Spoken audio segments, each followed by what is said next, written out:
আপনি বলেছিলেন যে বিকেল 5টার মধ্যে অ্যারেস্ট করতে হবে সবাইকে। কল্যাণ বন্দ্যোপাধ্যায় কালী গ্রেপ্তারের প্রসঙ্গে ধোঁয়াশ এবং পেনের প্রসঙ্গ তুলেছিলেন। আজকে তো মুখ্যমন্ত্রী ধোঁয়াশ বলতে মমতা বন্দ্যোপাধ্যায় কথা বলছেন। দেখুন, মাননীয় মুখ্যমন্ত্রী যে আমার এবং কল্যাণ বন্দ্যোপাধ্যায়ের বক্তব্যকে অত্যন্ত গুরুত্ব দিয়ে রাজনৈতিক পর্যালোচনার মধ্যে রাখেন, এটা অত্যন্ত ইতিবাচক।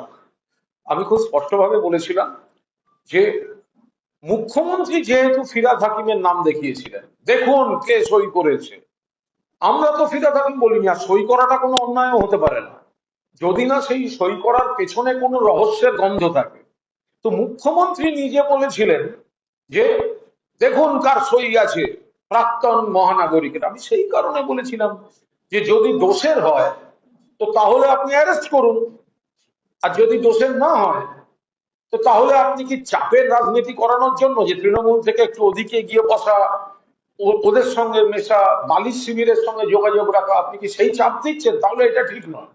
তো আমি তো সেই কারণে বলেছি, এবং আমি যেটা বলেছি তার কি কি প্রতিক্রিয়া হচ্ছে সেটা আপনারা সবাই দেখতে পাচ্ছেন।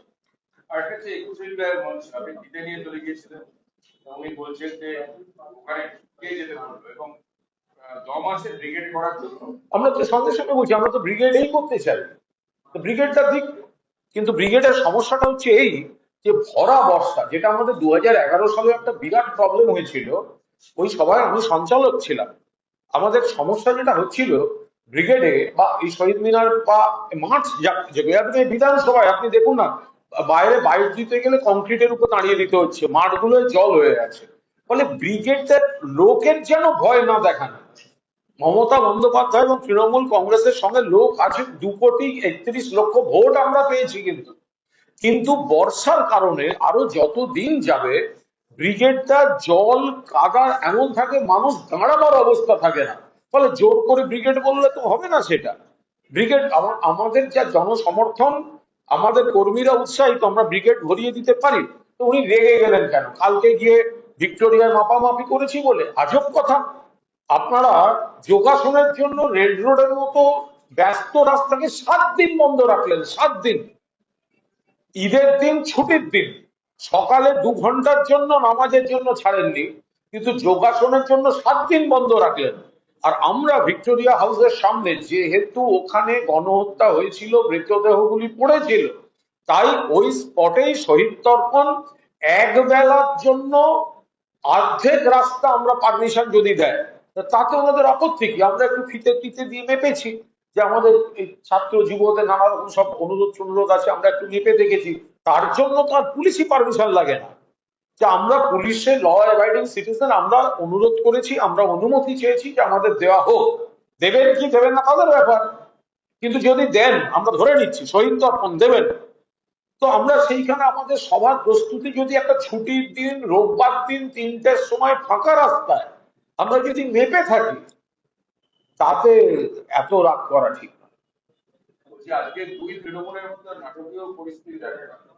আপনি ফিরহাদ হাকিমের গিয়ে শেয়ারে গিয়ে বসছেন, ওখানে অসন্তুষ্ট হচ্ছেন একজন আরেকজন মানে না না সমস্যাটা মন্তব্য করছেন আপনারা। না না সমস্যা হচ্ছে ওরা ভয় পেয়েছে, আমাকে বলতে দেয়নি। একদম ব্যক্তি কুণাল ঘোষকে বলতে দেওয়া হচ্ছে না, কারণ আমি সম্ভবত আমার বলাটা কার্যকরী বলা হচ্ছে। এবার বিষয়টা এরকম যে আজকে যে বিলটির উপর ডিবেট ছিল, অত্যন্ত গুরুত্বপূর্ণ যে বিলটি, তাতে দলের তরফে আমাদের পরিষদীয় নেতা শোভনদেব চট্টোপাধ্যায় নাম পাঠিয়েছিলেন আমার বলার জন্য। এবার যেহেতু স্পিকার ওদেরকে পদ দিয়েছেন, ফলে অফিসিয়াল যিনি চিফ হুইপ তথাকথিত আখরুজ্জামান, তিনি শোভনদেব চট্টোপাধ্যায়ের নাম পাঠিয়েছেন, আমার নাম পাঠাননি। আর শোভনদেব চট্টোপাধ্যায় পাঠিয়েছেন আমার নাম। এবার স্পিকারের লিস্টে উঠেছে শোভনদেব চট্টোপাধ্যায়ের নাম। শোভনদেব চট্টোপাধ্যায় বলছেন আমি বলবো না, ওটাই কুণাল বলবে। আবার আখরুজ্জামানকে যখন জিজ্ঞেস করলাম, আখরুজ্জামান আমাকে এবং আমাদেরকে জানালেন আপনার সঙ্গে কোনো ঝামেলা নেই, আমাকে আমার বস মানে ওর এলওপি নির্দেশ দিয়েছেন কুণাল ঘোষকে বলতে দেওয়া যাবে না, কুণাল ঘোষের নাম দেওয়া যাবে না। তাই আমি শোভনদেব চট্টোপাধ্যায় কুণাল ঘোষের নাম দিলেও আমি যখন সরকারকে চিঠি দিচ্ছি বা স্পিকারকে চিঠি দিচ্ছি, তখন আপনার নাম বাদ দিয়ে আমাকে শোভনদেব চট্টোপাধ্যায়ের নাম দিতে হচ্ছে, আমাকে বলতে দিতে ভয় পাচ্ছে। এবার আখরুজ্জামান বলছেন আমার উপর ইনস্ট্রাকশন আছে, তোমার নাম দেয়া যাবে না দাদা। ইনস্ট্রাকশনটা কার? সরকার পক্ষ আমাকে বলতে দিতে চাইছে না, না বিরোধী ওনার বস উনি যেটা বলছেন ওনাকে ওনার বস বলেছেন? আমি সরকার পক্ষকে এর মধ্যে টানছি না, কারণ এটা অফিসিয়ালি পুরোটাই বিরোধী দল এবং বিরোধী মুখ্য সচেতকের ব্যাপার। তো মুখ্য সচেতক আখরুজ্জামান তিনি আমাকে নিজেই বললেন যে তা আমি তো একটা সিলেক্ট কমিটিতে দেওয়ার জন্য অ্যামেন্ডমেন্ট দিয়েছিলাম, আমি সেইটুকুই বলার সুযোগ পেয়েছি, কিন্তু মূল আমি যে বক্তা তা আমাকে অন্যায়ভাবে কণ্ঠরোধ করা হয়েছে, আমাকে বলতে দেওয়া হয়নি, আমার নাম বাদ দেওয়া হয়েছে। এবং তারপরে তো ভয়ে দেখলাম আর একজন বলতে আসেনি নাম থাকা সত্ত্বেও, কারণ আমি বলেছিলাম আর একজন যে আমার নাম যারা বাদ দিচ্ছে সে যদি বলতে আসে ধর্ষণের মামলার আসামি চাটন ঋত, তাহলে কিন্তু আমি ওর বক্তৃতা শেষ করতে দেবো না। তারপর আমি দেখেছি সে নিজেই বক্তৃতা করতে আসেনি, তার নাম লিস্টে ছিল। যদিও আমি সভায় বলেছি এটা নির্লজ্জ, এটা চাটন, সিপিএম থেকে লাথি খাওয়া, তৃণমূল থেকে লাথি খাওয়া স্পিকার কেন ওকে অনৈতিক ভাবে একটা পদ দিয়েছেন, সেগুলো আমি বললাম, সবাই শুনলেন।